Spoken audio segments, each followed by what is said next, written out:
Welcome to The Real with Joseph Labman. I am Joseph Labman. Thank you for tuning in this episode of The Real, taking time out of your day to come watch this episode. I really appreciate that. If you haven't subscribed already, please subscribe for me. I'd really appreciate that as well. That's the best way you can support this channel and help me grow my content and grow this channel to where I'd like it to be. Everybody hit the like button for me on the way in on this video today. That also helps promote this video more in the algorithms, helps grow this channel more as well. Please share this content. I would really appreciate that. My guests would as well. If you would please share this episode with someone you know that maybe is interested in the topic we're talking about today. Please leave a comment below as well. We'd love to hear your guys' feedback. You can interact with myself and the guest on the panel and the live chat as well. Whatever we're talking about, just leave a comment there in the live chat. Pop in and say hello. We'll put it on the screen for you. And yeah, without further ado, let's get to the show. Welcome back to The Real with Joseph Labin. I am Joseph Labin. Hope you guys are having a great night. Happy Tuesday to you guys. Before we get into this, like I said there in that part I just played, if you're new here, please like, subscribe, and share. I'd really appreciate that. Subscription is free. All you gotta do is just tap the button, and it really helps us go a long way. Hit the like button on the way in here as well. I'd really appreciate that. And excited for tonight's show. Tonight's show means a lot to me because it's tomorrow, April 2nd, is the 3-year anniversary of the creation of this show. And so 3 years ago today, my life was a lot different, but it was completely changed just by me coming up here and sharing my story of overcoming anxiety and panic. And at that time, I was really still going through it. But that was a big step for me and kind of just entering a new chapter in my life and breaking free and letting go. And so I want to thank all you guys and love all you guys for your support along the way. I give all the praise and glory to my Lord and Savior Jesus Christ. And I can't thank my family enough, my friends, people like Mike, who has been there with me all the way, and all the people who contributed to this show. I thank you very much, and looking forward to another 3 years and beyond. And so tonight's show is dedicated to that, and dedicated to you guys, because you guys are what make the show go. There is no The Real without you guys. And so thank you guys. Love all you guys. And so it's funny though, because 3 years ago, things were a lot different in the Cleveland sports realm per se.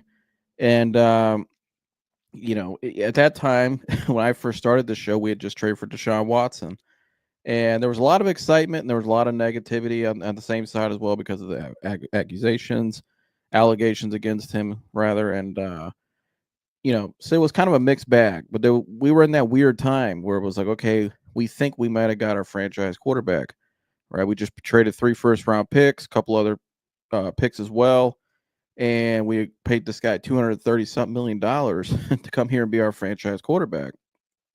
Fast forward 3 years later, it's probably one of the worst trades, if not the worst trade in NFL history, one of the worst trades in all sports. Season-ending injuries, never panned out, a lot of dysfunction behind the scenes during this whole time. I mean, it's been a roller coaster ride of 3 years. And it's funny because that's when we first started covering the Browns, myself and Mike and everybody else on this show. And you talk about a hell of a first 3 years. We got it. I don't know if you can get a more chaotic 3 years than what we've had here covering the Browns and everybody that's fans of the Browns. I mean, it's just been an unbelievable 3 years to see where we are now. And Mike, if you can cue up the feed from yesterday from Jimmy Haslam spoke at the owners meeting yesterday. We'll get on the screen here. And so we'll scroll down here to the first quote Mary Kay put out. Appreciate Mike for getting this on deck for me. And so let's go down here to the first quote. So Jimmy Haslam's biggest headline yesterday was basically admitting that the Browns made a mistake. It was a big swing and a miss were his words right there. Let's zoom in on that. Yeah, and so let me get this full screen here for you guys. Yeah, appreciate that, Mike. So right there, quote, we took a big swing and a miss with Deshaun. We thought we had the quarterback. We didn't, and we gave up a lot of draft picks to get him. So we've got to dig ourselves out of that hole. It was an entire organization decision, and it ends with D&I. So what's the rest there? Hit show more. I want to make sure. So hold us accountable. Okay, thank you. So let's keep that up there for a second. Jimmy comes out and says it's our fault. You can blame it on us, right? And so this to me was very significant yesterday, obviously for many reasons, as we all know. Because number one, the first part of fixing your organization and moving forward is addressing the problem. And I think that's what the Browns did yesterday publicly was Jimmy Haslam finally came out and admitted, I've been meddling in a lot, which we already knew. And also, this trade was a bad trade. We swung and we miss. And what's awkward about all this, too, is Deshaun Watson's still working out and rehabbing in the facility. I don't think he'll be stepping back in that facility after those comments were made yesterday. So that's probably the end of that. Here, I never thought Deshaun was going to step back in another Browns uniform ever again. I thought last year when he was carted off after the unfortunate Achilles injury, that was the end. That would never be the same. And that it would never be what people wanted it to be or hoped for it to be or what they wanted it to be. It was over. And so his comments yesterday to me, on the show for the last 3 years, my first episode, like I said, tomorrow, 3-year anniversary, I cover a lot of mental health, specialize in that. I went through it myself, my personal experience, which is the greatest teacher, really. I learned all about it. And, one of the first things you'll do with the trauma in life, or you help somebody out, okay, let's assess the past, right? Let's assess kind of what made this person develop and how they think the way they feel, what causes their anxiety and their panic. And I think when you have a problem at hand, the first thing you do is address, okay, what are some of the causes? And a lot of the Browns' causes, I think, from the last 3 years is we've had an ownership group, and Jimmy and D. Haslam, like they said here, that forced their hand upon this front office. At that time, you had a front office that first year made the playoffs, and a coaching staff. First year made the playoffs, and second year, obviously, the quarterback got hurt. Some stuff soured between them and the quarterback, and stuff went south. But they were still in a good position at that time to, okay, if we get the right quarterback in here that can really run Kevin's offense long term, then we'll still be okay. We can still compete for a championship hopefully one day. And so I think everybody in the organization I thought was on page. Everybody thought Deshaun could still be that guy, even though he sat out for a year. Was okay. Last time this guy played, he looked like a top 5 quarterback in the NFL in 2020. So I don't blame them for making the move, for thinking he could be the guy. But the move they made and how much they gave up, looking back on it now, and to see how it seems like Andrew Berry at one point got one part in the negotiations was like, here, I don't feel too comfortable going this far of giving that much up or guaranteeing that much money. But Jimmy Haslam said, no, we're going to do it. And right around that time, too, that year, if you remember, in December of 2021, Paul DePodesta, it came out a report, was in Jimmy Haslam's ear, basically telling him, we need more of an air raid attack. We need to, throw the ball more, even though at that time, Alex Van Pelt, the old offensive coordinator, and Kevin Stefanski insisted that their system be rooted in the run game, which had worked for them. But I remember it was the Tony Gross report on Land on the Man, and later on in the report it said, basically if they go against that, it could be their quickest ticket out of town. Talking about Stefanski and Van Pelt. And so we fast forward to now. Let's go back to last year. And that's exactly what happened. Paul DePodesta and this plan that they created, the San Diego Browns. Last year's Cleveland Browns was the real iteration of the San Diego Browns, in my opinion. Because you were coming off a season where you won 11 games, made the playoffs with Joe Flacco, a real traditional quarterback who could play under center and in the pocket, where Deshaun was not a pocket guy. And you didn't offer Joe Flacco a contract. You didn't even try to bring him back. And then also you went all in on this. And I found this article from, you remember Michael Lombardi. He wrote this back it was after the Redskins game this year. Remember where Deshaun was airmailing stuff. It was a horrible game. One of the many games this past season where the Browns got boat raced. And it says right here, the Browns rewarded Flacco for his stellar play in return to respectability, but not even offering him a contract. And so in this article, at the time, this was back in October, Michael Lombardi is talking about how the Cleveland Browns should just bench Deshaun Watson. What are you waiting for? And I thought this part right here was always very telling to me. And I think it makes a lot of sense now, and I'm going to get into this in a second. As the owners of the Cleveland Browns, the Haslam family is fully invested in winning. They're willing to spend money. In fact, they have one of the highest cash outlays of any team over the last few years. The problem with their style of ownership is they want to win their way. They are invested in the analytics, which is rather hilarious as the numbers support benching Watson weeks ago. The analytics would have told you to re-sign Flacco. Who improved their offense? Talking about Joe Flacco improved their offense. If you support analytics, promote your analytics department, and have a president of the team, Paul DePodesta, who only worked in baseball before and lives and breathes analytics, then how do you justify the support for Watson? It's clearly the only way. It's clear that they only want to use the numbers when they support their position. And that position falls in line with a sunk cost fallacy. And so that to me really sums it all up. And why is this significant to me? Why am I bringing up Paul DePodesta again today? Because we read that again there from Michael Lombardi. This was back in October, right? Why are we still, if you guys are so analytical and the analytics are saying you should have benched Deshaun Watson, why are we still going forward with this? Well, number one, two things is you made a $230 million investment that you forced upon your front office and your head coach, mainly your GM and your head coach. And number two,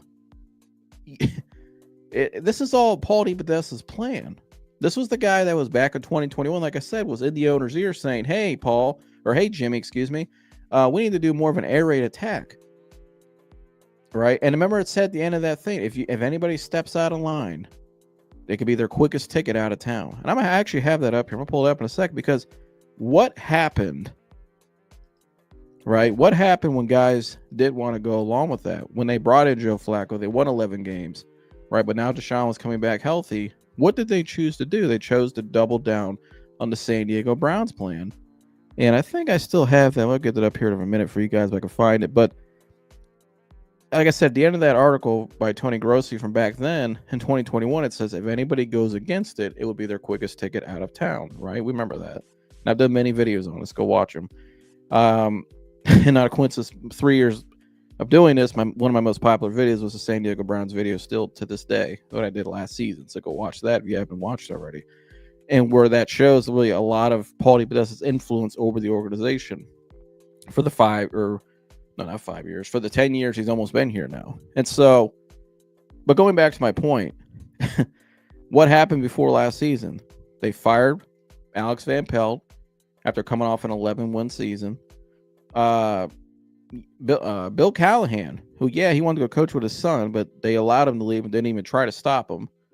Ran him out. And then Joe Flacco, hey, Joe, you did a great job, but the hell with you. We're not going to give you a contract. All that just to bring in Ken Dorsey, Andy Dickerson, and you brought in Ken Dorsey, who you never let him even run his plays for Deshaun Watson, or call the plays for Deshaun Watson. You let Kevin call the plays. That was a dumpster fire. And then once Deshaun's out for the year, then you can call plays, Ken Dorsey.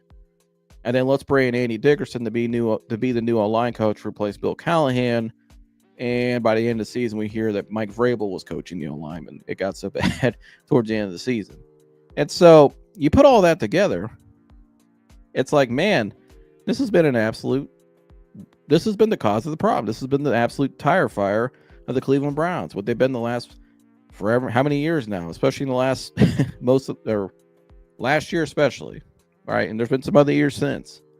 Right. I don't want to say 2023 because that was a successful year. 2020 was a successful year. But a lot of the other years was attributed to stuff like this. And it makes you wonder. That's why it's been my whole point with this whole San Diego Browns thing, this Paul DePodesta's influence. Why I've always said my whole point, the Browns will never get where they want to get to if they don't let the guys they hired, and Andrew Berry and Kevin Stefanski, the guys that have football backgrounds, if you don't allow them to fully have the autonomy to do their job, then what the hell are we doing here? If you want to make Paul DePodesta that he's in charge of everything, then make him in charge of everything. But again, you see this guy. This is at the combine years past. He's up there sitting right next to him. I don't know if he's at the combine with him this year, but he's had a lot of influence. And a lot of those draft picks in the last 5 years, not the greatest. Haven't really panned out. And That's this whole regime, this whole thing the last 5 years has always been Paul DePodesta's. It's right here from Tony Grossi. DePodesta's greatest contribution was marrying a head coach, Kevin Stefanski, with GM Andrew Berry.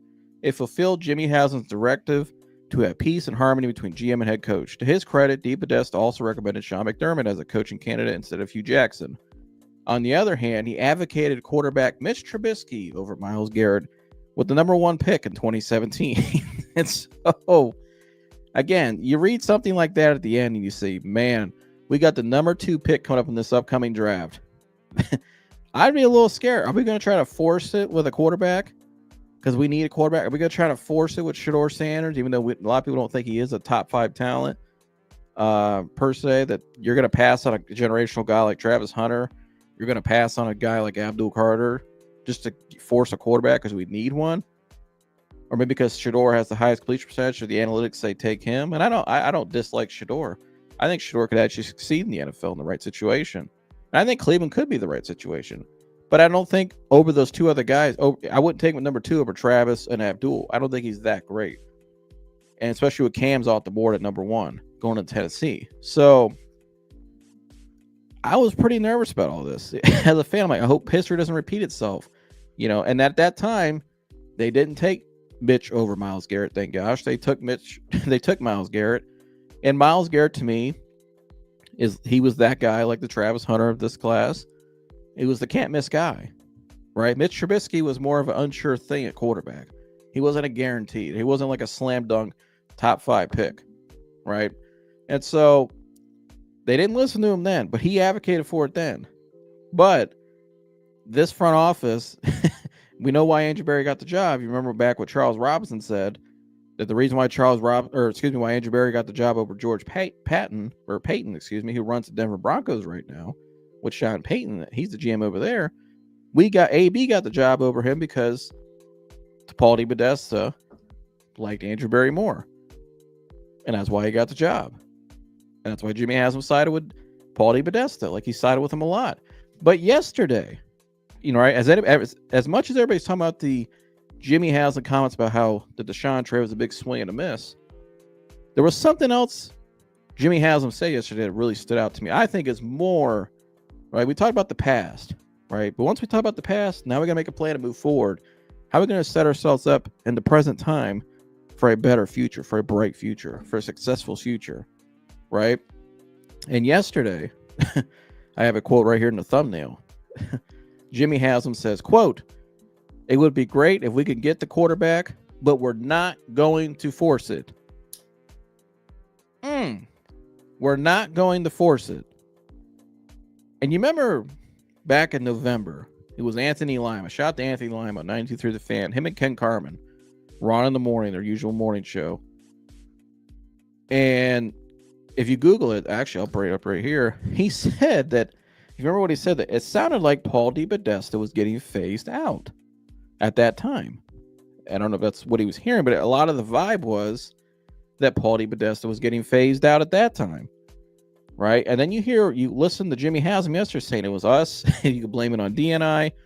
Basically, I think what Jimmy is really saying, we forced the issue. That's why you should blame us. And he also said in the article as well, we trust Andrew Berry and Kevin Stefanski to make the pick. Basically saying, I'm staying out of it.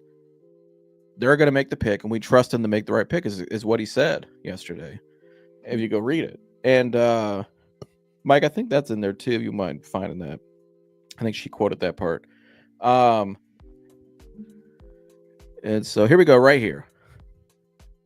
So this is from Anthony Lima. Remember this back in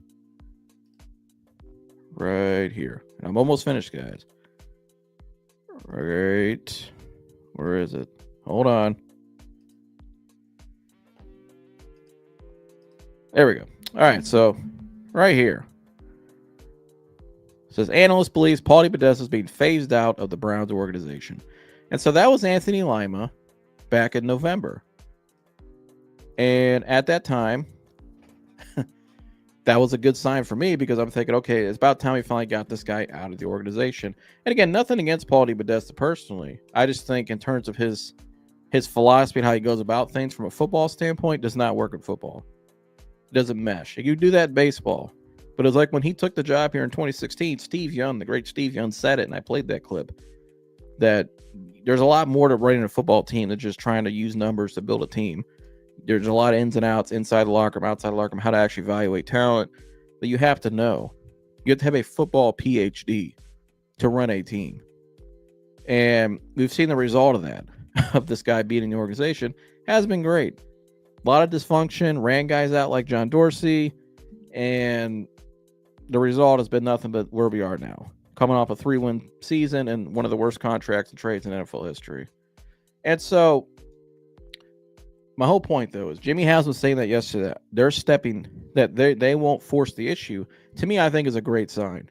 Because what it says to me is that ownership and Paul DePodesta are finally going to let the guys they hired do their job this upcoming draft and for the foreseeable future in all the football operations. And why do I think Myles Garrett really requested a trade? It wasn't for more money. Myles knew he was always going to get the bag here. Jimmy was always going to take care of Myles here.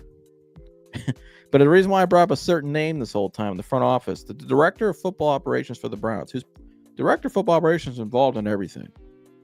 And I showed that, and you go Google it. It tells you what they are involved in. They're involved in everything. Not the GM, but they're involved in a lot. Tyler Hamblin is the Browns director of football operations. Tyler Hamblin, his wife, is a big executive over where? And he's Clutch Sports, who he's represented by, excuse me. So we have people in Clutch Sports in the front office and the director of football operations. So you think Myles Garrett didn't know what was going to happen all along? I think what Myles Garrett really did was stand up for his teammates, his coach, and the people in football. And say, hey man, we're not listening to this guy. I think it was more of a organizational power struggle is what it was.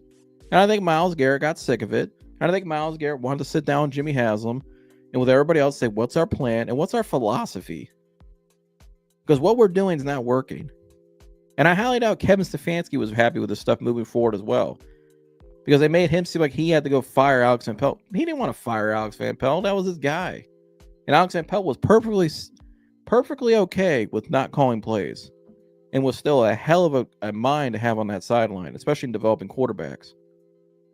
And so, but again, going back to his comments yesterday about how we're not going to force it with a quarterback, to me is a great sign. Because I think the best pick at number 2, and if I was picking number 2, is Travis Hunter. I don't mind if they take Abdul Carter too. He's phenomenal. But I think, I'm going to get into this down the road wire because we're going to talk about the Travis rumors here in a little bit. But I think taking Shedeur Sanders over his teammate, I think would be a foolish decision. Number 2. I don't say foolish, but that's not the word. I'd say it's not the right decision. It'd be like taking Mitch Trubisky over Myles Garrett. Because I don't think Shedeur has justified himself to be a top 3 pick solidified like Cam Ward. Not over Travis Hunter, who's generational. Not over Abdul Carter.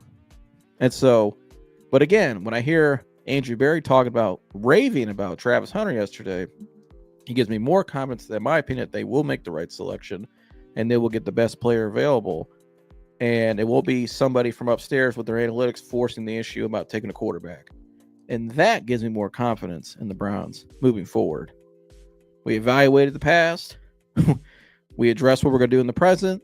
And I think we've got a better plan now moving forward in the future. That's my take on it. So that was my mouthful.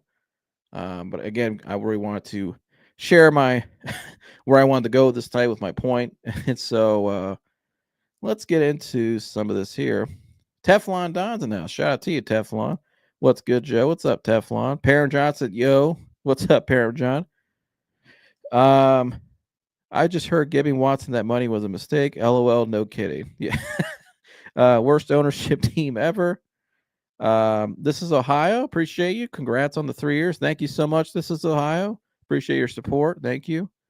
They had to admit they made a mistake. They won 3 games. Yeah. And he says Fireberry. And so it's gonna be an interesting year. They're definitely on the clock, Teflon. We all know that.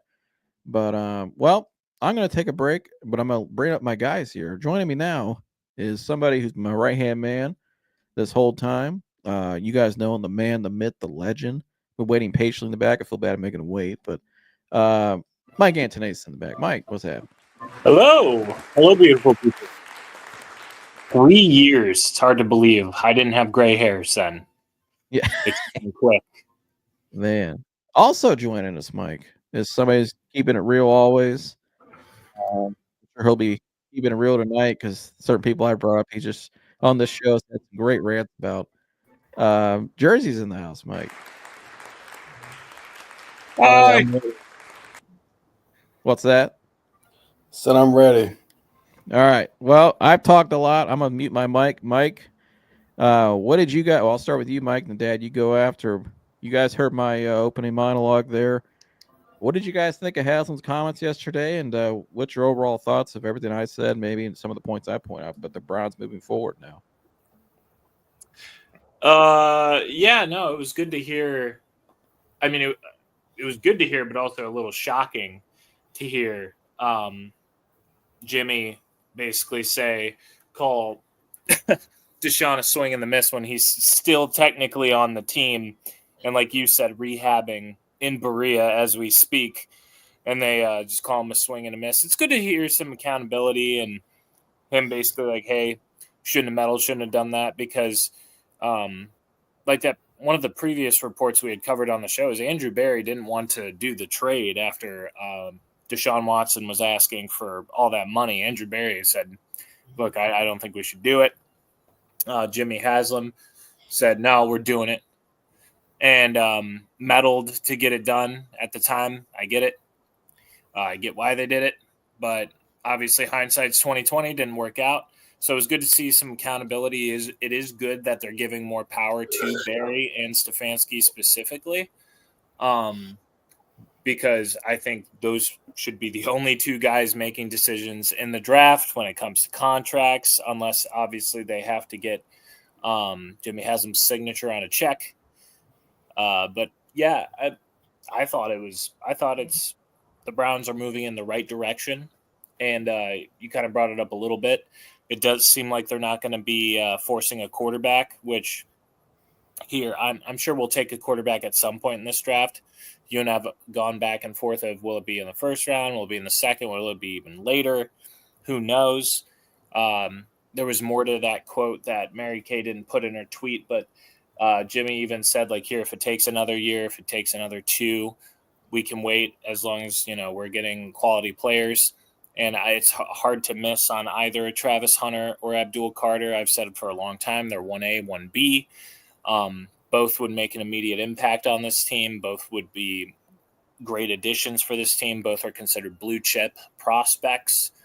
So I'm happy with either. And it's good to see that,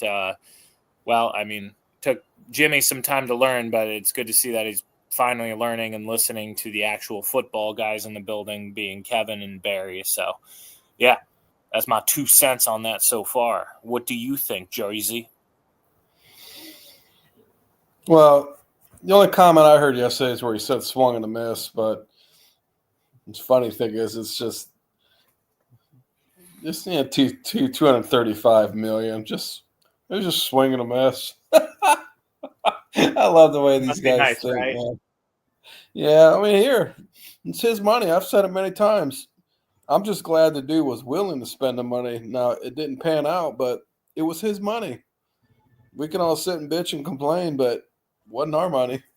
It was his money. So, he just got up there and said, here, we'll swing and a miss. So let's regroup and, I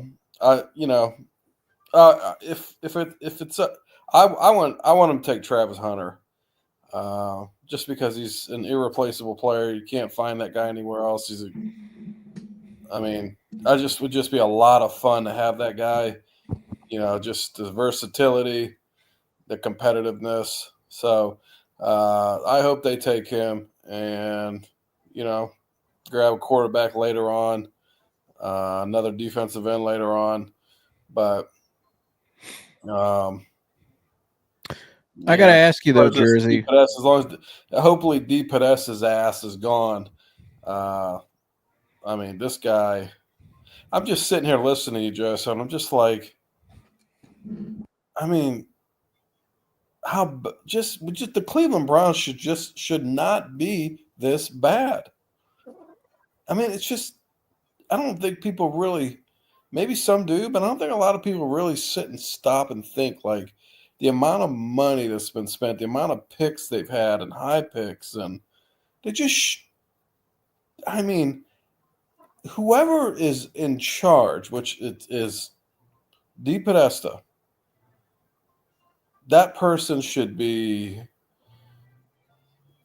I can't say what I really think should happen. That person should be sent the hell out of Cleveland on a one-way flight and threaten that son of a bitch to never come back to Cleveland ever. Don't step foot in Cleveland.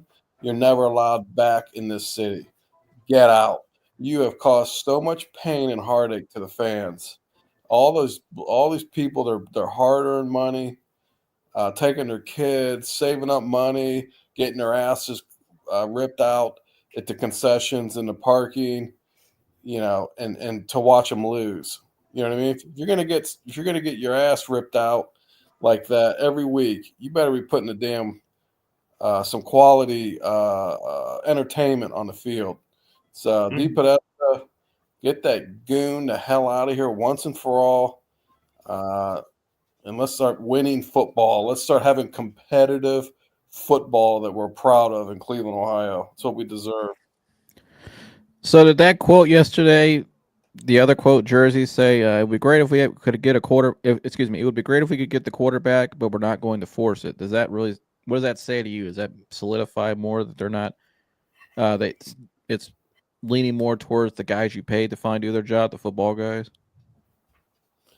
I think that's what it means. I mean, because in years past they probably would have forced the issue a little more. Wow, here I think $235 million guaranteed makes you learn your lesson. Yeah, especially when he was the guy that wanted Mitch Trubisky over Myles Garrett. Yeah, that's a crazy story. That alone, they should have eliminated him right at that moment. I mean, Myles Garrett was undeniable, and to think that Mitch Trubisky, who played football at Carolina, how in the hell could you put Mitch Trubisky in the same breath as Myles Garrett, let alone this guy should be the number one pick? If I'm Jimmy Haslam and this guy that I appointed to be in charge says this to me, he is being escorted out of the building. I'm probably going to flatten his tires. Not going to let him drive out of there. I mean, I would. I'll call the police on him. Tell him, get this guy. I mean, this guy is. I don't know how the hell they could even say that. So I mean, and he's still in town. How many picks later? Well, he's not in town. He's in San Diego. He's just joining us by. He's joining by Skype. I mean, love DTR. That was his cat. Wasn't it his? When he got love DTR? Most likely. I mean, he threw the fastest ball at the combine, so let's get him. Yeah. I mean, just this guy, Anthony Schwartz. Yeah, I mean, I just don't know how in the hell it ever happened. I mean, he might be a guy that's might be good at advising, maybe finding little niches as far as productivity, analyzing productivity. But then again, that goes back to letting analytics run your whole team, which is what they've done wrong. I mean, use the analytics as a tool. I'm sure there's a value for him. It's just not leading a front office. You know what I mean? He's not leading decisions. Right. Yeah, I mean, he's here. He didn't lead the Oakland Athletics. It was Billy Beane. He just advised Billy Beane. You know what I mean? Right. So, I mean, exactly. And Billy Beane could do his job. Yeah, Billy Beane was the baseball guy. Yeah. So there's a place for this guy, but it's not running a team. And spending millions and millions and millions of dollars selecting players and trading for players. And how did it ever happen? I mean, how did this guy – he must be one hell of a salesperson. Yeah. You should hire him. I got to get this guy hired. I mean, my gosh, probably quadruple our productivity in the first month. Might have a bunch of complaints, a bunch of pissed off customers, but damn. Yeah. Let's see here. Browns with Barry and crooked Jimmy will be forever cheeks. Forever cheeks. I hope not. So I want to go to this point now. But now that it seems like they're not taking a quarterback at 2, I think that's pretty obvious. I think they pretty much said that. A lot of the smoke coming out of the owners' meeting. I know Jason Lloyd pointed us out yesterday on UCSS. Shout out to them. And a lot of other, you've seen other reports, a lot of the vibe has been Travis Hunter. Travis Hunter seems to be the guy that they're really targeting. And when you listen to Andrew Berry talk at the owners' meetings the other day, and you hear Kevin Stefanski talk as well, Mike, I'll ask you real quick, Mike, have you ever heard them rave about a player more than they have this guy? And we know how PC they are and how much they keep things tight-knit. The way they've talked about Travis Hunter and at length publicly, and then you hear the feel behind the scenes is that they're leading Travis Hunter. I don't know, Mike. I think to me, Travis Hunter is going to be the pick, and I think Travis Hunter is really the Myles Garrett of that, like back in 2017. And now that Shador's more kind of like the Mitch Trubisky, where it's a lot of uncertainty, he can go really high, he can go really low. In the late first, some people think maybe in the second. It's a bigger, more diverse opinion on him. Yeah. Where Travis Hunter and Myles Garrett were 4 sure things. And Abdul is too. I like Abdul, but I think Travis and Myles to me are just different than everybody else. But what did you think of that, Mike, and some of the rumors, but also the way they're talking about this guy too? Yeah, I thought the way that Barry specifically talked about Travis, I don't think I've ever heard Andrew Barry show any sort of real emotion until then, not once in 5 years. And I listen to him every time he speaks because you get to hear a GM speak so rarely. It's like during the draft process, you see him a lot. You might hear from the GM once before the season starts, and you'll hear from him at the exit. But during the season, GM's radio silent. You don't really hear anything. Maybe you'll hear whispers, but that's about it. So I try and listen to him whenever I can, unless obviously we're on Hard Knocks. Like you might get a peek into that world a little bit. But I've never heard him speak that way on a player. And he actually corrected a reporter because the reporter was like, oh, do you think, he compares to a Charles Woodson? Or one of these other, or Jabril Peppers, or one of these players that were two-way players back in college. And Barry corrected him and was like, no. I don't think you understand how impressive what Travis Hunter did actually was. And he broke it down. He knew every stat as he should. Spoke on some tape, spoke on how he stacks up against other Heisman winners. And he was talking about it. He was getting giddy. He was smiling. He really, really likes Travis Hunter, the player and the person, it sounds like. They like his personality, his grit. They also think he's a great kid. He's probably the cleanest prospect off the field, too. Doesn't go out and party. Doesn't really do much. I actually think he probably fits coming to Cleveland the most. I mean, hell. He played every snap in college. What was he supposed to do after you get off besides sleep and recover? Well, yeah, but he even said out of his own mouth, he's like, I don't like to go out and party. I don't like to do any of that stuff. I just eat, sleep, football. I go home. I like to fish and play video games.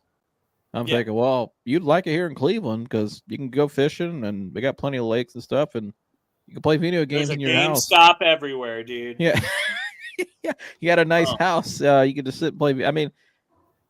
I'll join his clan on COD, whatever he needs. Yeah, I don't think he's gonna be the kind of guy. He's not the kind of guy if you take care of him. And the way he spoke too, he was about Colorado fans when he left there on the Pivot podcast, and how he at the last game in Colorado, he stayed for almost 90 minutes after the game or whatever. It was a long time. I can't remember what it was. He was there till like 9 o'clock that night, signing autographs for every fan because he said he wanted to show them his appreciation for them taking him in. Yeah. And I was like, man, that's a guy who would buy right into Cleveland. You remember that report that came out 2 months ago that said they viewed him as like a Jim Brown kind of impact in Cleveland? Yep. That's exactly what this guy I think would be. And I hear Warren Sapp say every day in the building, this guy set the example, had a smile on his face, and just loved to work. He said it was crazy how fun this guy was in the building every day. This is Warren Sapp, who's been around a lot of great dudes, great players, and bad dudes. And for him to say it like that, it was almost like, you can't pass on this guy. He's exactly what they need. He's going to be a culture changer, and he was the biggest star at the combine by far, more than the quarterbacks. And so if I'm Jimmy Haslam, I'm going to sell. I'll admit it. If they draft Travis Hunter, I'll be buying a jersey that night. Yeah, me too. I will. Yeah, jerseys buy one too. And Jersey don't buy a lot of jerseys. But Jersey don't buy jersey. Yeah. But and to your point, that article, the Jim Brown one, is like the first and only article of insider information up until now. I think that tells me everything I need to know, because this is a tight-lipped organization, and when it comes to the draft specifically, they like to blow smoke, because Barry does. They were laughing about it last week. Remember that report? Oh yeah, the report came out that they said they friggin' love it. That's just what they do, because they like to cause all of these ideas and put all these things out in the media, because Barry does like to make trades in the draft, whether it's more picks later, trade up. He did for JOK. He does like doing that, and creating this much uncertainty on what they'll do is only to their advantage. But the fact that they've been this tight-lipped up until the owners' meeting, where the reporters specifically asked him more questions about Travis Hunter, it makes me think it's Travis Hunter more than anything. Because you've heard, the Browns really like Abdul Carter. Oh, the Browns really like Shedeur Sanders. Oh, the Browns are sold on Cam Ward. The Browns like this guy, this guy, this guy. But there hasn't really been a lot of talk surrounding Travis Hunter until now in that one article. Yeah. Which tells me they already know what that kid can bring. And they already know. I think is obvious. I think it's a no-brainer. It's like, to me, if I was picking up, I already have my choice made. Right. And if they view him as more of a receiver, which the more that's the other thing. They came, not to cut you off, but they came out and already said how they would use him. Yeah. I'm like, they're the only team that said that too. I mean, 1,900 yards. And Kevin, and Kevin also said that he would. Kevin said, I think over the weekend, that he wouldn't mind using both sides, because he's like, why wouldn't you? Right, he's a unicorn. Mike, Kevin's gonna let him do what he wants, which he should. Just let him go. I mean, he's gonna make stuff happen. Jersey, I know you're excited. I'm getting excited just talking about it, but it seems to me. I would love Travis Hunter on the Browns. I don't look at it like this too. Abdul Carter's a great prospect, tremendous prospect. But I think you just paid a guy $100-something million to be your edge rusher. You need offense. Your offense. You haven't had an elite playmaker like this ever in my lifetime. You've never had one. And you look at where they really struggled the most last year outside of quarterback was on the perimeter on both sides. They got cooked in a lot of games defensively. The corners, besides Denzel when he was healthy, guys were too slow, couldn't keep up with guys, couldn't make plays. We didn't have that elite speed out there. And on the other side of the ball, outside of Jerry Jeudy, who's one man, you didn't have a lot of consistent production. You didn't have that elite threat out there that defenses have to double team for, game plan for.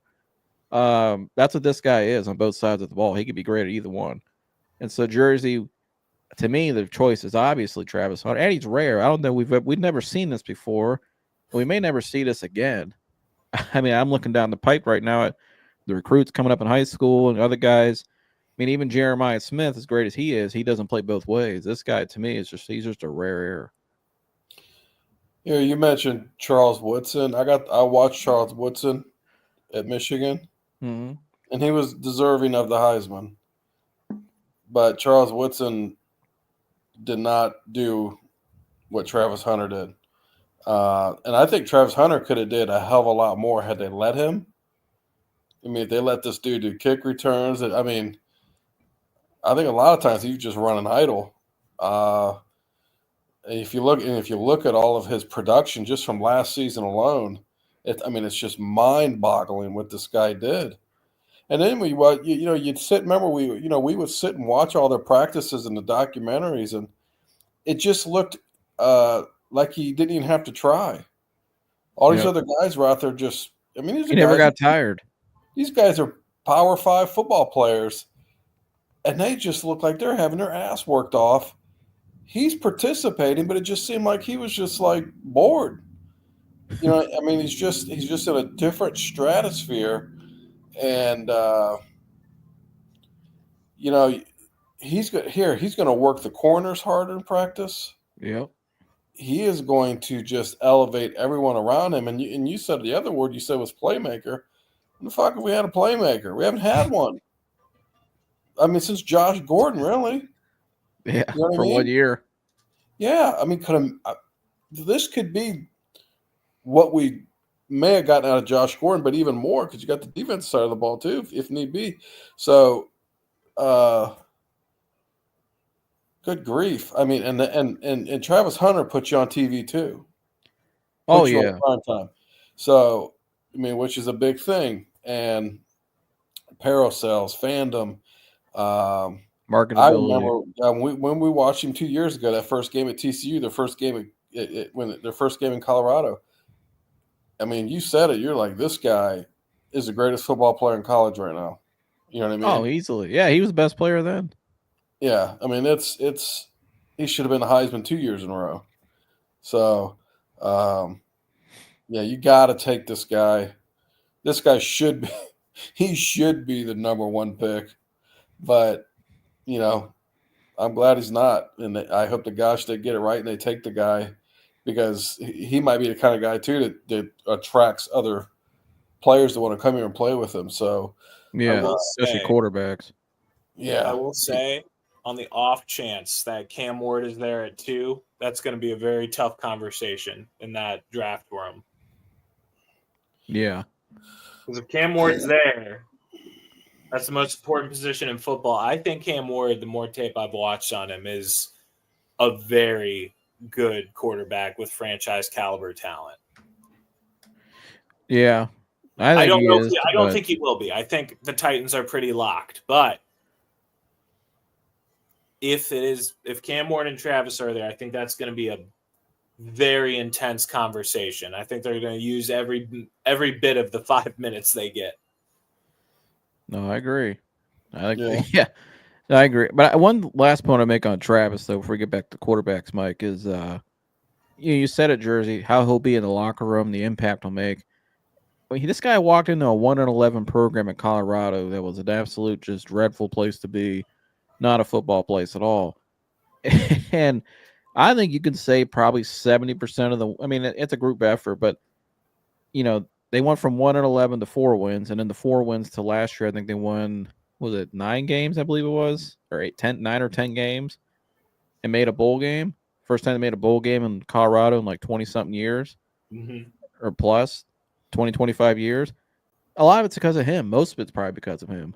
They don't win that many games, and with the bad offensive line they had and all the other stuff, and then they're coming into a 1-11 program where it was.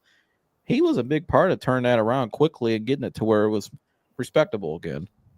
Well, he certainly made a lot. Everybody else's job on that team, including the quarterback, made it all easier and made them all look like better players than probably what they really are. He won a lot of games by himself. Yeah. I mean, he's just that damn good. And the other thing I love about him, I just love anyone that has that kind of passion for their craft. Yeah. What he does. I mean, he's just so, I don't care that he blows up a lot of times. That's just his passion. You know what I mean? He just wants to win. And the guy will apparently, I mean, he'll do anything when he plays every down. You know what I mean? Yeah. So, I mean, you got pro athletes, but very few of them have that level of passion. You know what I mean? And that's what separates the greats from, good players. That's what makes the greats, the Hall of Famers, just their passion and what Warren Sapp was saying, just outworking everybody. You know what I mean? Just living, breathing the sport because he's so passionate about it, and that's what makes him work so hard is his passion. Warren Sapp said his second week there at Colorado, he called somebody and said he's going to win the Heisman. He only needed 2 weeks. That's all he needed to see. Well, I remember that first game at TCU. Dion says here that Travis going to have the Heisman at the crib. You know what I mean? Yeah, yeah. I mean, it was just obvious. Like, where the hell is this? I mean, that was the first time I ever seen him play. And something else I thought was interesting too, Mike and Dad, when he was on at the back of the combine back in February, when he was on Florio and Chris Sims' show, he said the 3 guys he liked watching growing up are this: Richard Sherman, but Jerry Jeudy and Denzel Ward were the 2 guys he named. And now he can play. He might have a chance to play alongside the 2 guys that he named, that he watched growing up, that he loved to watch and studied. That he studied. He said he watched and studied Denzel Ward and Jerry Jeudy and Richard Sherman, and now he could play with 2 of those guys. How funny would that be? I thought that was interesting that he mentioned those 2 guys too. But well, the guy's doing something right, because if you look at the way Dion here, because you and I have watched so much behind the scenes, stuff like that. I mean, he sees this guy as like a son, But I think if you think but why? You got to ask why. It's because he's watched him work the way he has. This guy gained the Hall of Famers respect. You know, his second year into college, or even was he at Jackson State with him? Yeah, he could have went to a Power 5 school, and he chose to go with Dion at Jackson State. Yeah, well, and then Dion, I mean, absolutely loved to learn the guy. Dion. Yeah, I mean, so what? And because if he was a slouch, he would not have looked at him like that. So, I mean, imagine all the knowledge he gained too. He played for Deion Sanders, Warren Sapp, all them. I mean, this dude's got NFL knowledge. And I think, like you said, Dion really probably gravitated towards this guy too, because we know how great Dion was, but he'd probably never seen a guy like himself until this kid. Well, here, and Travis Hunter might just be a gosh darn prodigy. Yeah. You know what I mean? Why it just seems so easy for him. I mean, they may have learned shit from him just watching him. I mean, there's just kind of like how LeBron was coming out of high school. I mean, when he was in high school, he was just smarter than his IQ. What he did was beyond majority of professionals already. Well, and they raved about his study habits too. There, they said he's just a student. He's just an unbelievable student of the game. They said it just might be a prodigy in football, and people just, that's. I just hope the gosh he's here. I'm getting a jersey that night. I don't remember the last time I bought a jersey. I will buy a Travis Hunter jersey. I'm going to wait until I know exactly what number he's wearing. I know number 12 is available. Well, I hope you're wearing 12. How ironic, number 12 is available. Well, yeah. But, I agree. Well, I think we'll all be buying jerseys that night and celebrating and all that stuff. Wait, I can't wait for that. I will be excited. I will wait until he confirms. Maybe I'll tweet at him. Maybe he'll actually respond. We're almost there, Mike. We're getting closer. One of your favorite nights of the year. And that's the other thing. It's my Lake besides Erie, Halloween, it's my second favorite. Lake Erie walleye and perch, all the fishing he wants. Since he loves the fish. I mean, want a heated driveway? We'll get you a heated driveway. You're right in a national park. If you're an outdoorsy guy, it's right there. We'll cut your grass. We'll do your mulch. We'll power wash your house. We'll, all right. Cook food for you. He said he liked the neighbors in Colorado because they watch his dogs. We'll get some people to watch your dogs for you. Well, him and Miles. Miles is a dog guy too. When Miles came into the dealership, he had his dog with him. There you go. But I want to move on to the last part of this, and we'll wrap up with this, guys. Is Mike, you mentioned the quarterback earlier, Cam Ward's there, but let's say by most accounts, Cam Ward's going number 1. That seems to be almost like now that they penciled in, they penned it in, sharpied it in. And according to some people, that's over with. They're taking Cam Ward. And I think Andrew Berry's comments saying that, training up to number 1 is probably unrealistic. I think everybody knows what's going on. They're taking Cam Ward. So we'll take Travis Hunter. That's fine. We'll get the best player in the draft. Probably one of the best prospects in the last how many years. And so with saying that, I look at Shedeur Sanders, and I look at the report today from the Jets. Excuse me. Well, we'll start with the Raiders in number 6 because the Giants aren't taking them because they just signed Russell Wilson. Ryan Dable's got to win the series on the hot seat, and they got Jameis Winston. They're not bringing Shedeur Sanders. And so the Giants are off the table at 3. All right. Next pick would be Jacksonville. They're not taking a quarterback. They got Sunshine. At 5, it is. Oh, no, excuse me. New England's at 4. They're not taking quarterback. They got Drake May. Jacksonville 5 as Sunshine. Right. And then I look at the Las Vegas Raiders, and everybody I'm listening to nationally says their big feel from the Raiders. I think it was Todd McShay, I believe, said. I can't remember who it was. Said it last night. I was watching. That they're not taking a quarterback at 6. They're taking Ashton Genty, it sounds like. And so now you move on to the Jets at 7. They could use a quarterback, but they just signed Fields. But it says today from ESPN, a report comes out right here, Jets are all in on Fields. Okay, so they're not taking a quarterback at 7, it sounds like. So then I keep moving down the board. Let me pull up the first round order right here. Right. 1 second. Okay, so I look at the Saints at 9. The Saints could use a quarterback. Maybe they could take Shedeur. I don't know. Dallas at 12. They're not going to take him. I don't think Jerry would do it. Outside of that, the next team to take a quarterback would be Pittsburgh at 21, but it sounds like they're all in on Jalen Milroe. And they actually might take Jalen Milroe at 21, it sounds like. And Jalen Milroe even brought up the Steelers at his pro day, which I thought was interesting. So I don't think the Steelers are going to take Shedeur Sanders. They like Milroe.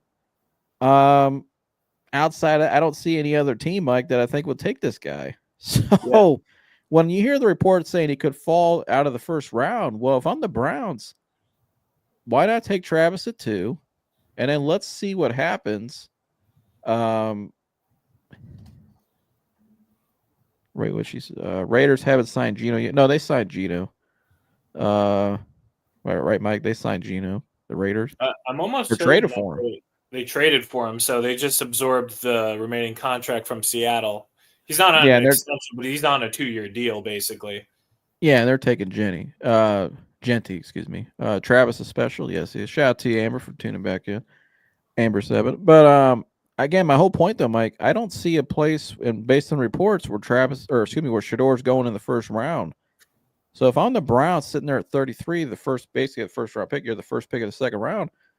Why not just let him fall to you with your second pick? Or maybe if he falls where you feel like you can go up and get him, why not try? Steelers are not taking Milroe over Shedeur, I could tell you that much. I would go read the people that cover the Steelers every day. And even if Shedeur does fall that far, I wouldn't mind. It won't take much to trade up to pick 20 from 33.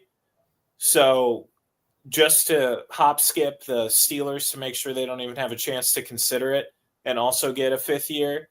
And I think I'm comfortable taking Shedeur at pick 20. I think that would be a very fair spot for him, if they think he has, starting caliber quarterback talent, which I very much think he does. And you get that 5th year. I could see us doing that, but yeah, absolutely. If he does drop to 33, we need to take him. Even if my draft crush is there, Omarion Hampton, who is that's the player I want on the Browns more than anybody, is Omarion Hampton. But if Shedeur is there, yes, all in. Well, I don't think if you can't be 1 or 2, if I'm Shedeur, and I'm going to have, and I already have, I'm going to have even more revenue coming in outside of football, at least in my first contract. I don't really give a shit where I'm picked. If I can't go 1 or 2, I don't care where I'm at. So it's kind of like, okay, do they kind of set themselves up to say, okay, we want to get with Travis? Do they do that? Does the Sanders, do they say, okay, that's where we want to get to is Cleveland? And, even if it's at 20 or 22, 23, wherever the hell it is, 33. You know what I mean? It's hard for me to imagine those guys apart. It's almost like they just are a package deal almost, in a way. Right. Yeah, and I think Amber, you make a good point here because the Steelers, I think Shador will be available. That's why they like Miller, which makes sense. But I think these teams, they all know what's going on. They have a feel for who's picking who, what the consensus is on these guys, and the reports. If the Raiders and Jets aren't taking them in the top 10, the Saints, I don't know, but the Steelers haven't even. They've met with Jalen Milroe. Colin Cowherd said he's heard the Steelers really like Milroe. I think the Steelers got their guy. They like Milroe a lot. I don't think they would even take Shador if he was there. That's just me personally. I don't think they would do it because they're spraying in Aaron Rodgers. They're signing Aaron Rodgers. If you're signing Aaron Rodgers, you don't bring in a Shador Sanders to sit behind him. It's too much noise, chaos. It's just not a good mix. Milroe is a project. He could sit for a year or whatever, and you can play because they're getting Aaron Rodgers. It sounds like that's done. And so, to me, that makes the most sense is putting a guy like Jalen Milroe behind him, not Shador Sanders. Shador Sanders it's just not a good mix because Shador's not going to sit his whole first year. And so, but again, like you said, I don't know where else this guy's going to get taken. I mean, the only team that I think could take him is the Saints. Well, if you go to the beginning, when I read that quote where he said, if we get the quarterback, great, but we're not going to force it. That's the first thing I thought of. Okay, yeah. Are they going to try to take Travis and in hopes of getting Shador later on? They want Shador, but they're not taking him at 2. Is that really what he's saying? We want Shador, but we're not taking him at 2. You know what I mean? Is that really what he's saying? So I gotta believe they take Travis Hunter at 2. They're trying to get Shador after that in the right spot. Well, I'd be curious too. What's their grades on Shador? And they really like Jackson Dart a lot. I mean, Kevin was at his pro day. There's been a lot of smoke there. They met with them, worked him out privately. I mean, I'm curious what their grade would be on him as well, because if they don't think Shador and there's much separation, or maybe they have a higher grade on Jackson, I don't know, then you probably just stay where you are. And I think Jackson, or you trade up, maybe you should get Jackson Dart and Travis. My whole point is, I think there's a good shot they get Travis and then one of those two guys. Right. Yeah. I think that's their plan, because that's what everybody says they're hearing is that, they're going to take Travis Hunter at 2, and then they're going to take the quarterback with the second pick in the back end. And so outside of Cam Ward, though, I mean, the Giants aren't taking Shador. The Raiders aren't taking him. They're taking Genty. So I don't know. Personally, I think Giants and Raiders take him. They seem to not be worried. Well, I don't think they're worried because I don't think they're not taking him. The Giants definitely aren't taking him. I can guarantee you that. The Giants are not taking Shador Sanders. You don't bring in Russell Wilson and Jameis Winston to draft a rookie quarterback in Shador. Shador is too big of a name to put in that room. And the Raiders seem to be – they just brought in Geno Smith. Got one of my former teammates on the team as well. Shout out to Trey. But they seem to be all in on Genty. And, Mike, I know you've seen that as well. People just report they're not – Pete Carroll's not taking a rookie quarterback. Right. Yeah, I don't – that's just not Pete Carroll's MO. Pete Carroll's there to I'll say this. I don't even, and this is going to sound weird, I don't think Pete Carroll is a permanent fix for the Raiders, because Pete Carroll's very old. I think Pete Carroll is there to insert what he's going to work his full first year of his coaching contract. But he's there to just put in some stability, which the Raiders have just been lacking. You want to talk about how bad the Browns organization has been? My God, it would suck to be a Raiders fan. Like, they have had nothing good happening. But yeah, Pete Carroll's not going to work with a rookie. I mean, at least not in the first round. I think he knows he can win games with Geno. I think he knows how to coach Geno. And my God, Ashton Genty, Geno Smith, and Brock Bowers, and and your boy, they'd have a pretty electric offense. And defensively, they've always been all right. But, oh my God, that'd be scary. Ashton Genty, full disclosure, is top 5 prospect for me. It's just the unfortunate, he's a running back. You know what I mean? Yeah. What do you think, though, Mike? Do you think there's a good shot Shedeur falls and think the Browns could take him? I think there is a shot that he falls. I will say I don't think he's going to fall all the way to 33. I think that seems a little unlikely. But that being said, if he falls past, I don't know, let's say pick 10. Well, he's going to fall past pick 10 if he falls that far because, like you said, there's not anybody on that list that will take a quarterback. If he falls past 10, the Browns will be calling every single team in the late teens, early 20s to try and skip Pittsburgh and get Shedeur. I'll say that much. Well, here's the other thing I was thinking about is why did all these teams already, like the Giants, why did they already take a quarterback? Why are they already – what do they know?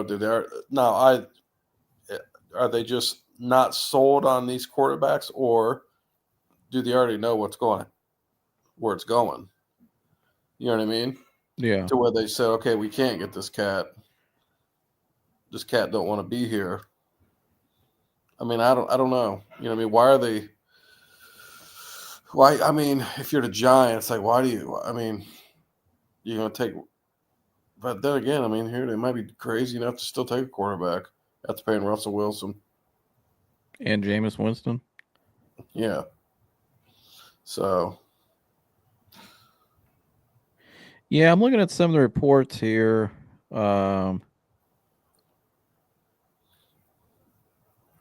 What's coming out? It just seems like a lot of because Amber made a point about Brady. Obviously, Brady's a minority owner with the Raiders. That he'll be the one making the decision. He's the one who hired GM Pete Carroll, or the GM and Pete Carroll. But I don't. All the smoke just points to Ashton Genty for them at 6. I don't think they're going to take Shedeur. And I actually think Brady, and I know him and Shedeur have a relationship, but I actually think Brady might lean running back because I think Brady's thinking about, we got Geno Smith, a veteran quarterback who's already established. We need to establish. I just know, I know how these guys think, these former players. You know what I'm talking about, Dad, that they're looking at, okay, how can we build around these guys and win the most games with these guys we have? And I think you get a running back like that, you put back there, it takes a lot of load off your quarterback. I just don't think you're going to throw in a first-time coach or not first with the GM, and then you bring in a new coach. I don't think you throw in a rookie quarterback right away in that situation. You know, you could do it last year in Washington because Jaden Daniels he was that good, but Shedeur's not Jaden Daniels. So, in terms of coming out as a prospect, I just don't think. I don't think they're going to do it. I think they're going to take Jenny. Well, the other thing is, like, does Peyton Manning feel like he's got a shot at Arch Manning? Or not Peyton Manning, but Tom Brady. Does he feel like he's got a shot at Arch Manning? I mean, who are they planning for? By taking Geno Smith for a year or two, what's their long term? And he would have a shot just because of the relationship with the Mannings. And it's Vegas. Well, yeah, and I don't think – do you think Shedeur's going to be the kind of guy that's going to come in and sit behind somebody all his first year? No, and I don't think the league wants that either. No, I don't either. And that's the other thing. Shedeur's going to get a lot of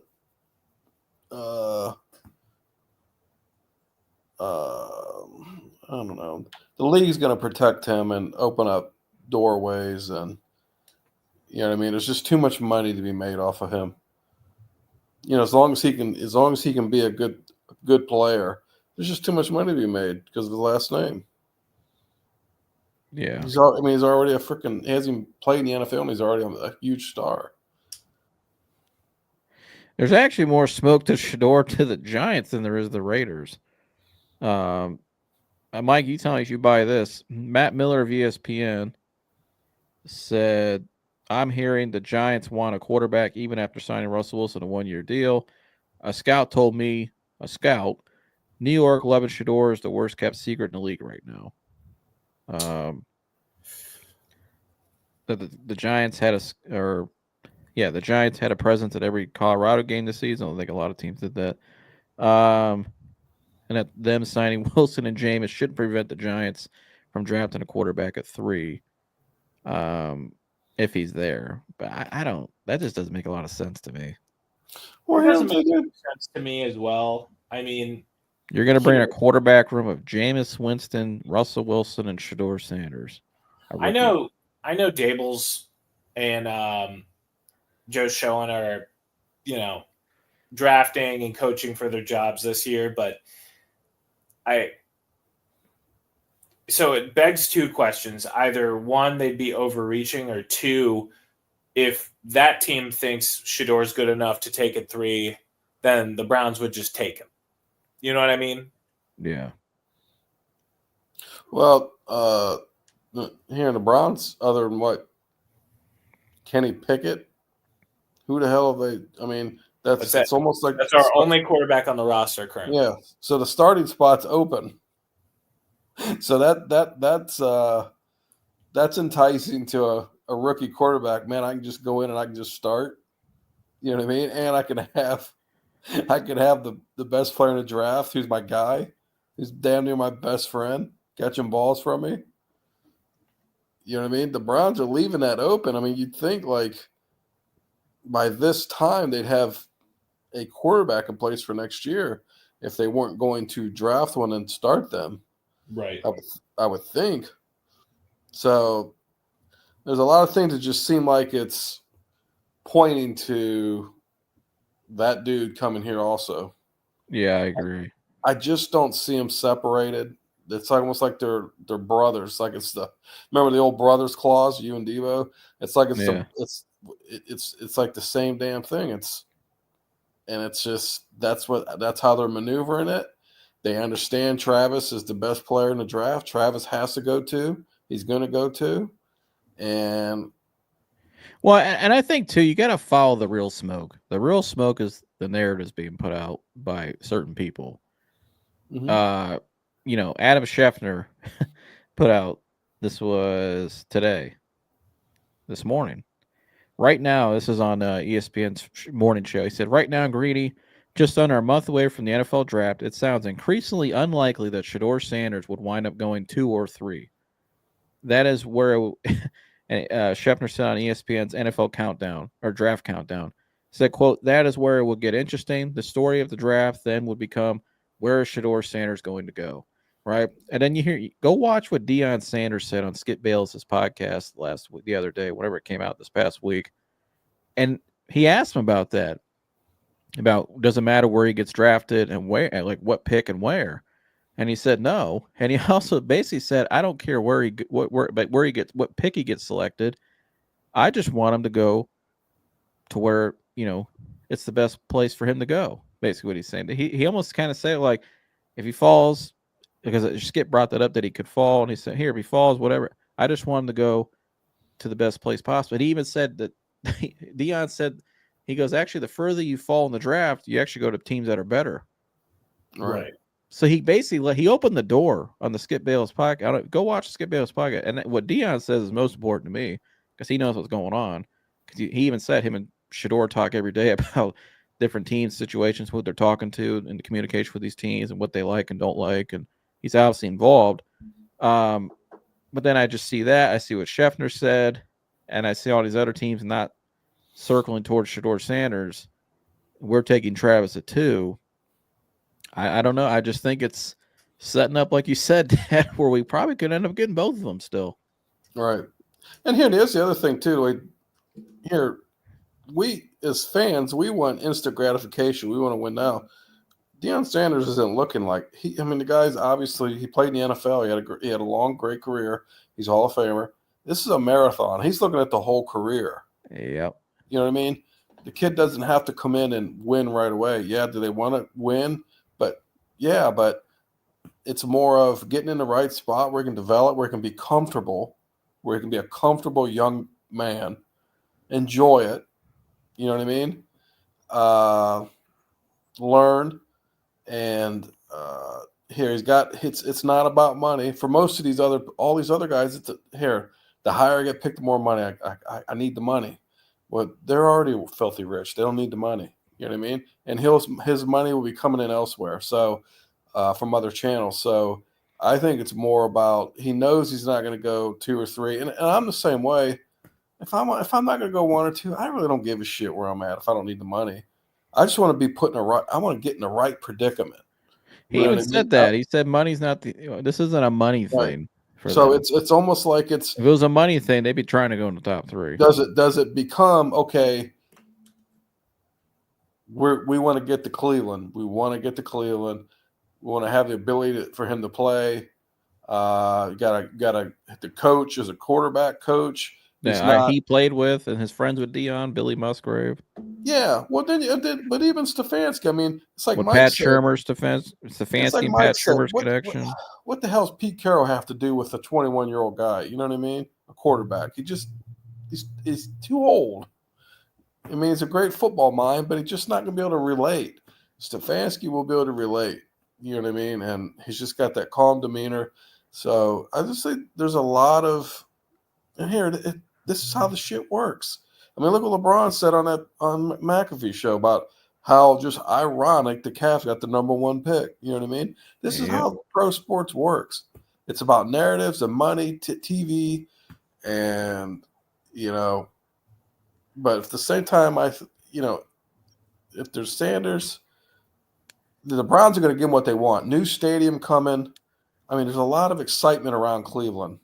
Mm-hmm. And so that'd be a hell of a story, Mike. Those two in Cleveland together. Oh my God, yeah, it would be.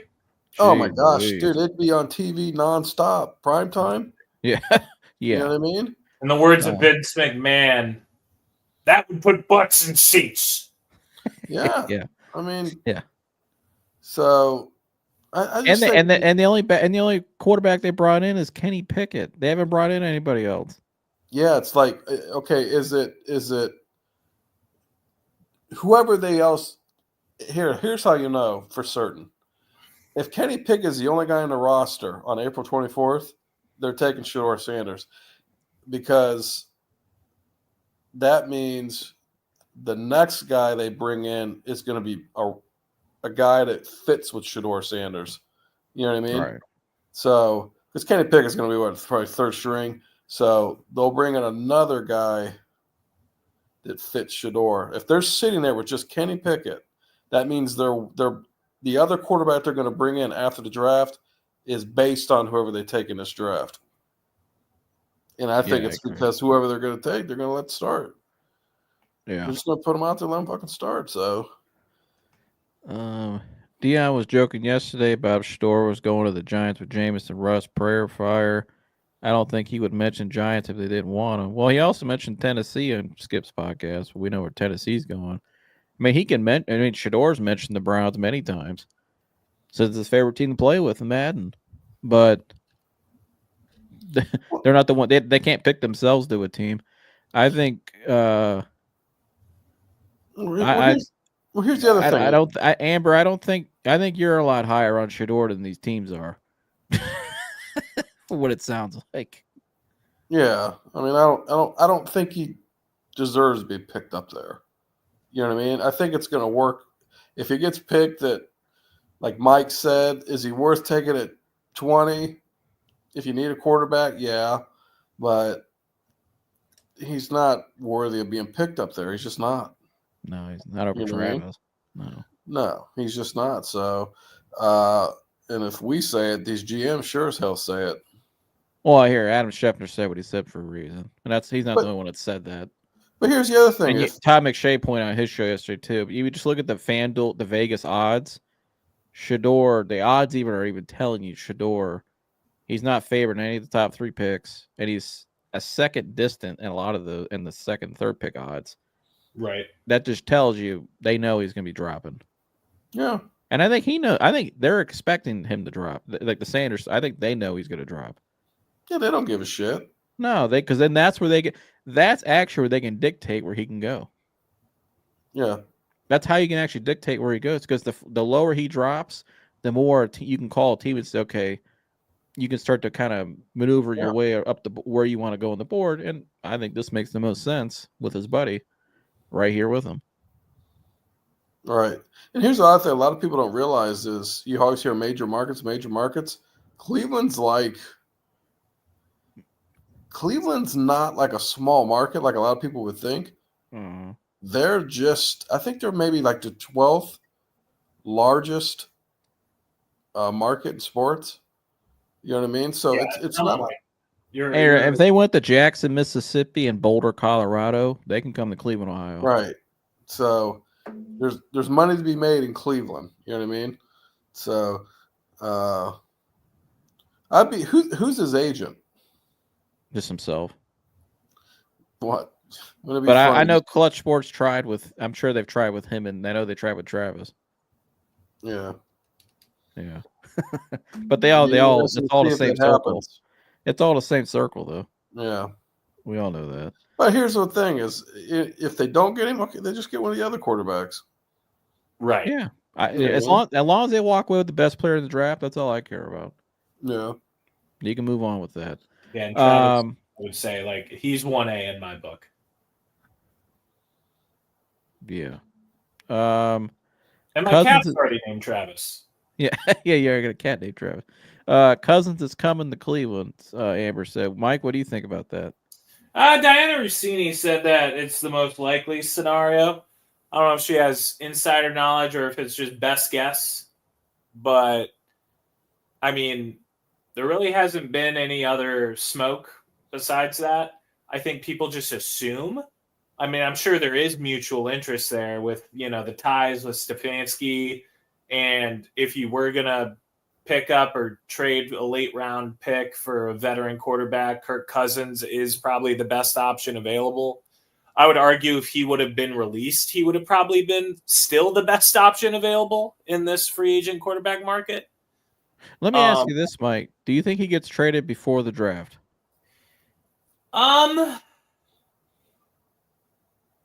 No. And if that's where I think it doesn't happen, because if our scenario happens that we point out tonight, Kirk Cousins said the other day he wants to go somewhere to start. Well, he's not going to walk into the same situation he walked into last year at rookie quarterback. Well, yeah. There might not be anybody willing. I mean, he lost his job in Atlanta, and now he's going to permanently lose his job in Atlanta. I mean, he might just be at that point in his career where it's over. You know what I mean? Now you just get on a roster, you made all kinds of money already. Get on a roster, get a decent contract, and teach somebody. You know what I mean? Right. Develop someone. There's nothing wrong with that. Shit. But you lost your job in Atlanta. Yeah, I agree. At some point it ends. I found it interesting too, that Jimmy Haslam brought up Joe Flacco's name yesterday. And I think Flacco's probably the perfect person to bring here for this, because he's been in the locker room, he's loved in the locker room, he knows kind of the system they're gonna be running, and you hear stories about when he was here, even that short time, how he was helping DTR with his footwork and just preparation, all the stuff DTR learned in that short period being around Flacco. Well, not a better vet to have in the locker room for a rookie. Well, yeah, that's what I'm saying. You need one of those vets, a guy who knows his role. He knows what time it is. If you get a rookie, Shador Sanders, but I think he'll be okay coming back here just because he likes the guys being in the locker room, and I think he'll be okay teaching as well. He's already did it when he was here. Dion was gone by then, wasn't he?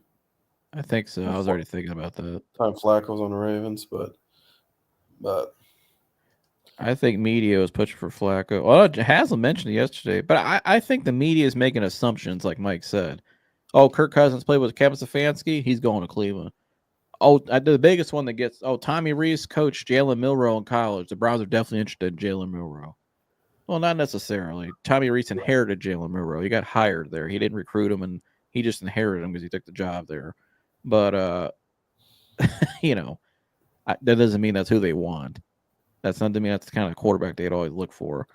And so, but he brought up Joe Flacco yesterday that he's still in play.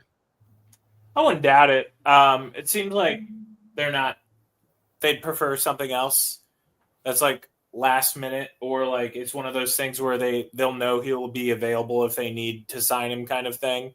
That's my whole point. Right. There's not a market. Yeah, there's not a market for Joe Flacco. Joe Flacco will be there if you want to sign him. I think it's just who matches up. Who matches up with the quarterback they draft? That's what you know what I mean. So I would wait too. I have to draft my quarterback and then get a guy to come in that matches. You know what I mean? That complements him and should have chemistry and be able to teach this young guy. Yeah, it says right here from yesterday. So this doesn't mean we're going to do anything, but he said, quote, because Amber said they asked Jimmy what hung up on Flacco, what's he supposed to say? But he said, doesn't mean we're going to do anything. But he says this at the end, quote, but he's in the conversation. So he threw it out there. He didn't have to say that. He's in the conversation. He made it known he's in the conversation. You don't say that if the guy's not in the conversation, like you said. So he's definitely in the car. But I think, like you just said, Mike, they know they can get him whenever they want. I think a lot of this is this is all dependent on what happens on draft night. That's what all this is. I don't think Kirk Cousins going anywhere. I don't think Joe Flacco signed with anybody until we find out what happens on draft night. Because I think they think there's a good shot that they can get the quarterback pops that they want to with Travis Hunter. Right. I think it's very possible. I agree. Right. Well, gentlemen, good show. Appreciate you, Amber, Teflon Don, Parmesan, all the people that support us. Ohio. What was their name? This is Ohio. Appreciate all you guys that have been here along the way and helped us out. Flacco's probably the last option. Cousin thing don't work out. Excuse me. Yeah, like I said, I think a lot of it's going to depend on draft night. So we'll see. But it's been a great 3 years. Looking forward to the next 3 years and beyond, gentlemen. It's been 3 years already, Jersey. But went by fast. Well, Jeez, lots transpired to change in 3 years, and I like where the show's at now, where we're going to keep doing and growing on. We're just getting started. But you guys got any last words and like, subscribe, and share and all that? Hey, please like, subscribe, and share, because we're just a couple of guys who like talking about sports, among other things, real life, all that good stuff, and we love connecting with the audience. So if you liked this stream and you want to see more, if you're on YouTube, please ding that notification bell. And if you haven't already, like I said before, please like, subscribe, and if you could share this content. Takes about 30 seconds or so to do, but it helps get a lot of new eyes on the show, which we're always trying to do. So thank you so much for watching, and thank you for all who commented. And thank you, Mike, for all your contributions the last 3 years. There is no The Real without having you along the way, Mike. So thank you, brother. Thank you for having me for 3 years, and you'll have me for another 30 or until buries me or something. Next episode, TPF coming out soon. Can't wait for that one. Oh, absolutely. Deep dives. Jersey? Well, Mike, on a serious note, I want to thank you for being there the whole time. And, you guys do a great job together. I remember we talked about this before the show ever started. I don't know if I ever talked to you about it, but I remember talking to Joseph about it and said, man, Mike, you and Mike would do so great on there. Mike's built for this shit too.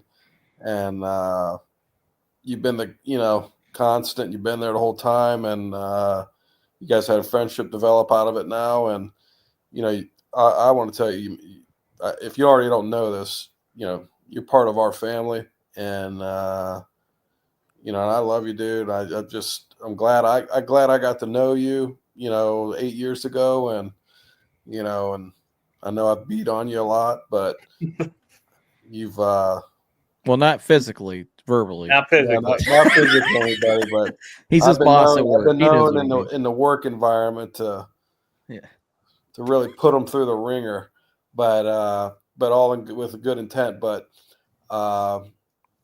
no, Joy and I, Julia, our family, we're very appreciative of you, and your family to us, and then Joseph, I can't tell you how proud I am. Your mom's proud of you, Julia. Your whole, we've done it with you, and it's just amazing to see what it's been. Just to listen to you, just do such a great job. And I tell you this, we have all these conversations, but I'm gonna say it on air. You just do a great job commentating.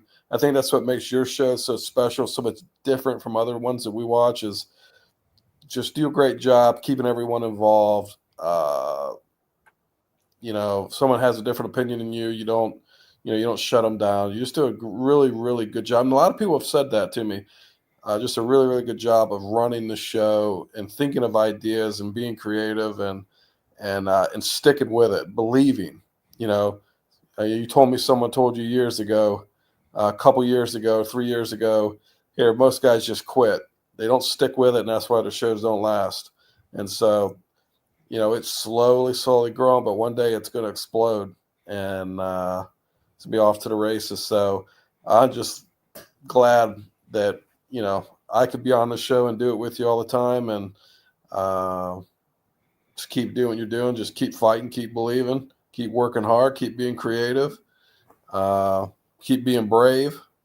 And if you're watching a show, and go back and watch episode 1 and see where the show really started from, and you'll have an even deeper respect. And you watch episode 1 and you watch this kid now, it's amazing to see. So just great job, and I'm proud of you.